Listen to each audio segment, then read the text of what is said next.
বাড়িতে কুচো চিংড়ি কিনে আনলে একবার এই রেসিপিটাও বানিয়ে দেখবেন।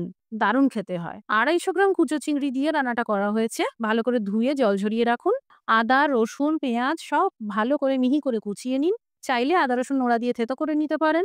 এখানে এই কুচো চিংড়ি মিক্সিতে দিয়ে সামান্য জল দিয়ে বেটে নিন। চাইলে শিলপাটাতেও বাটতে পারেন। কড়াইতে 3 চামচ মতন সরষের তেল গরম করে ফোড়নে ভেজে নিন 1 চামচ কালো জিরে, একটা শুকনো লঙ্কা। এবার তেলে প্রথমে ভেজে নিন এই রসুন কুচি, এতে ফ্লেভারটা ভালো আসবে। একে একে আদা কুচি, পেঁয়াজ কুচি দিয়ে ভাজতে থাকুন। জোর আছে 2-3 মিনিট ভেজে নেওয়ার পর সুন্দর কালারের জন্য দিয়ে দিন 1 চা চামচ কাশ্মীরি লঙ্কার গুঁড়ো, আধা চা চামচ ঝাল লঙ্কার গুঁড়ো, ঝাল পছন্দ না হলে দেবেন না, আধা চা চামচ হলুদ গুঁড়ো। আবারও ভাজতে থাকুন। দিয়ে দিন এই কুচো চিংড়ির বাটা, সেই সাথে কুচানো ধনেপাতা, স্বাদ মতন লবণ। এই মসলা বাটা যত ভালো করে ভাজা হবে খেতে তত ভালো হবে। এবার আধা চা চামচ গরম মসলার গুঁড়ো আর 2 চা চামচ কোরানো নারকেল দিয়ে দিন। যাদের নারকেল হজমের সমস্যা আছে দেবেন না। ভালো করে ভাজা হয়ে গেল। তৈরি কুচো চিংড়ির মসলা বাটা।